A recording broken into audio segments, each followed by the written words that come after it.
आप ना कभी भी एक टॉपर नहीं बन पाओगे। हाँ, आपने सही सुना। क्योंकि आप जो स्ट्रेटेजी अभी फॉलो कर रहे हो ना, उसमें इफेक्टिव प्लानिंग का नामो निशान तक नहीं है। आज भी आप वही कर रहे हो जो पिछले 5-6 सालों से हर कोई करता आया है, सिलेबस को लास्ट मिनट तक खींचना और बिना किसी स्ट्रक्चर के पढ़ाई करना। पर क्या आपको पता है, रिसर्च ये कहती है कि जो स्टूडेंट बिना स्ट्रक्चर के पढ़ाई करते हैं ना, उनके ब्रेन का कोग्निटिव लोड बढ़ जाता है, जिससे वो तेजी से थक जाते हैं और जानकारी को लंबे समय तक याद रखने में उन्हें दिक्कत होती है। ऐसे में आप कभी अपने टॉपर बनने के सपने को पूरा नहीं कर पाओगे। पता है क्यों? क्योंकि टॉपर बनने के लिए कुछ अलग करना पड़ता है। टॉपर वो करता है जो कोई नहीं करता। जैसे मनी हाइस्ट के प्रोफेसर, आपने देखा होगा कि उनकी हर एक स्ट्रेटेजी पहले से प्लान की हुई होती है। वो अपने हर स्टेप को माइक्रो लेवल तक सोचते हैं। एक रिसर्च ये बताती है कि जिन लोगों के पास क्लियर गोल सेटिंग और स्ट्रक्चर्ड प्लानिंग होती है ना, उनकी सफलता की संभावना 42% ज्यादा होती है। तो अगर आपको टॉपर बनना है ना, तो आपको अप्रोच बदलनी पड़ेगी। आपको सिर्फ सिलेबस पूरा नहीं करना, बल्कि उसे मास्टर करना है। एक क्लियर रोड मैप के साथ हर एक चैप्टर पर पकड़ बनानी है, जैसे हर एक टॉपर स्टूडेंट करता है। और ये सब कैसे होगा, इसके 3 पॉइंट्स अभी मैं आपको बताऊंगा, जिससे सिर्फ 3 महीनों में ही आप अपना सिलेबस पूरा कंप्लीट कर लोगे। और सिर्फ कंप्लीट ही नहीं, बल्कि आप उस पर मास्टरी हासिल कर लोगे। तो चलो जानते हैं उन 3 पॉइंट्स के बारे में। नंबर 1, मनी हाइस्ट के प्रोफेसर की तरह प्लानिंग करो। अगर आपने मनी हाइस्ट देखी है, तो आप प्रोफेसर को जरूर जानते होंगे, जिन्होंने अपनी टीम को दुनिया की सबसे बड़ी रोबरी के लिए तैयार किया था। उसने न केवल प्लान बनाया, बल्कि हर एक डिटेल पर अच्छे से ध्यान दिया, जैसे लोकेशन, टीम के लोगों की ताकत और उनकी कमजोरियां, उनकी एग्जीक्यूशन स्ट्रेटेजी।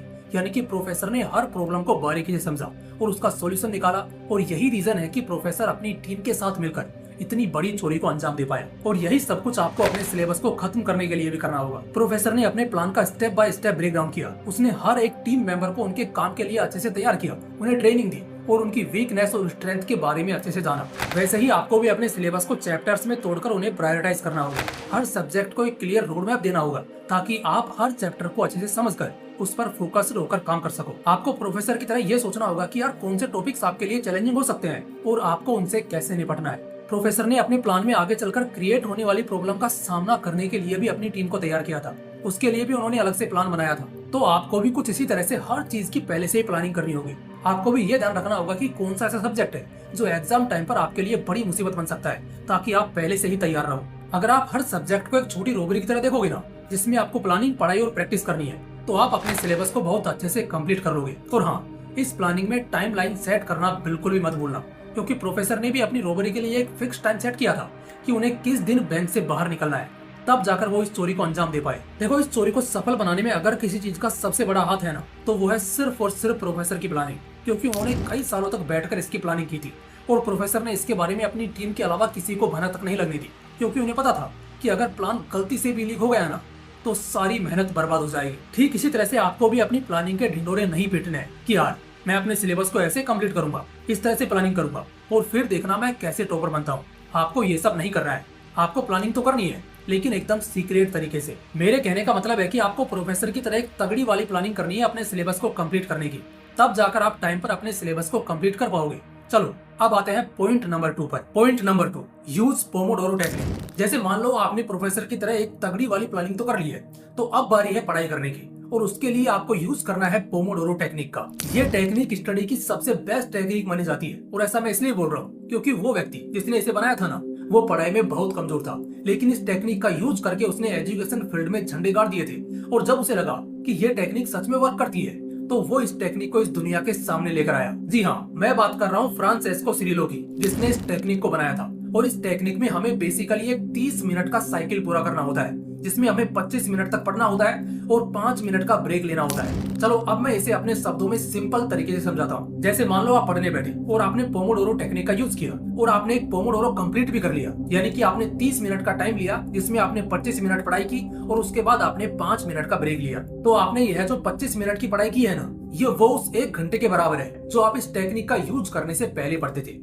क्योंकि इस टेक्निक का यूज करने से आपका ब्रेन एकदम फोकस्ड होकर पढ़ पाता है, क्योंकि उसे पढ़ने से पहले ही पता होता है कि उसे ज्यादा नहीं पढ़ना है, सिर्फ 25 मिनट ही पढ़ना है और उसके बाद 5 मिनट का ब्रेक लेना है। यह एक साइंटिफिकली प्रूवन टेक्निक है और जो इंसान इसे फॉलो करता है वह पढ़ते हुए कभी बोर नहीं होता। और दूसरी बात, जो भी वो पढ़ता है ना, वो डायरेक्ट उसके दिमाग में छपता है, क्योंकि उसका दिमाग 25 मिनट तक पूरे फोकस के साथ पढ़ता है। पोमोडोरो टेक्निक स्टडी की सच में सबसे बेहतरीन टेक्निक है और यही रीजन है कि इंडिया के स्टडी के कई एक्सपर्ट्स 25 से 30 मिनट पढ़ाई करने के बाद 5 मिनट का ब्रेक लेना रिकमेंड करते हैं। तो इसलिए आपको भी इसका यूज जरूर करना चाहिए। ऐसा करके आप कम टाइम में ज्यादा पढ़ पाओगे। जिससे कि आपका सिलेबस बहुत तेजी से कंप्लीट होगा। चलो अब आते हैं पॉइंट नंबर 3 पर, जो कि मेरा फेवरेट है। Number 3, background blur mode technique. अब ये सुनकर आप बोलोगे कि त्रिलोक भाई ये कौन सी टेक्निक आ गई, हमने तो इसके बारे में पहले कभी नहीं सुना। तो देखो भाई, ये टेक्निक आई नहीं है, बल्कि मैंने खुद से बनाई थी जब मैं 12th क्लास में था। और इस टेक्निक में बेसिकली हमें अपना फोकस बैकग्राउंड से ब्लर करना होता है और किसी एक चीज पर लगाना होता है, यानी कि किसी एक सब्जेक्ट पर। इसे ना आप कुछ ऐसे समझ सकते हो कि जब हम कोई वीडियो शूट करते हैं ना,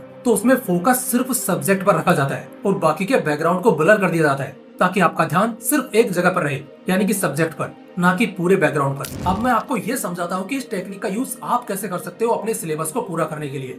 तो इस टेक्निक में आपको अपना फोकस कुछ टाइम के लिए सिर्फ एक सब्जेक्ट पर रखना होता है और बाकी के सब्जेक्ट्स को ब्लर कर देना होता है। यानी कि कुछ टाइम के लिए आपको सिर्फ एक सब्जेक्ट को ही ज्यादा पढ़ना है, उस पर ही ज्यादा ध्यान देना है, और बाकी के सब्जेक्ट्स पर आपको ज्यादा ध्यान नहीं देना होता है, सिर्फ थोड़ा बहुत ही पढ़ना होता है। ऐसा करने से ही कुछ ही दिनों में आपका वो सब्जेक्ट अच्छे से कंप्लीट हो जाएगा जिस सब्जेक्ट पर आपका फोकस था। और जब आपका एक सब्जेक्ट कंप्लीट हो जाएगा ना, तो इससे आपके अंदर कॉन्फिडेंस आएगा कि यार मेरा एक सब्जेक्ट तो कंप्लीट हो ही चुका है, अब बस 5 सब्जेक्ट ही तो बचे हैं, इनको भी एक एक करके कंप्लीट कर ही दूंगा। और जब आपका वह एक सब्जेक्ट कंप्लीट हो जाए ना जिस पर आपका फोकस था, तो अब आपको उसे ब्लर मोड पर डाल देना है, यानी कि उसका सिर्फ रिवीजन करना है और अपना फोकस किसी दूसरे सब्जेक्ट पर करना है, ताकि आपका दूसरा सब्जेक्ट भी जल्दी से कंप्लीट हो जाए। इस टेक्निक का यूज करके आप एक एक सब्जेक्ट को बहुत आसानी से कंप्लीट कर सकते हो। आपको पता भी नहीं चलेगा कि कब आपका सिलेबस कंप्लीट हो गया। तो मैं आपको ये रिकमेंड करूंगा कि आपको भी इस टेक्निक का यूज जरूर करना चाहिए। ऐसा करने से आपको गजब का रिजल्ट देखने को मिलेगा। तो गाइस, कुछ इस तरह से आप अपने सिलेबस को कंप्लीट कर सकते हो। और जिस तरह से मनी हाइस्ट के प्रोफेसर ने चोरी को अंजाम दिया था ना, ठीक उसी तरह से आप अपने सिलेबस को पूरा करके अपने टॉपर बनने के सपने को अंजाम दे सकते हो। तो कौन कौन इन तीनों टॉपिक्स को फॉलो करने के लिए तैयार है, कमेंट बॉक्स में लिखकर जरूर बताना। तो चलो फिर मिलते हैं नेक्स्ट वीडियो में किसी इंटरेस्टिंग टॉपिक के साथ। तब तक के लिए जय हिंद, जय श्री कृष्णा।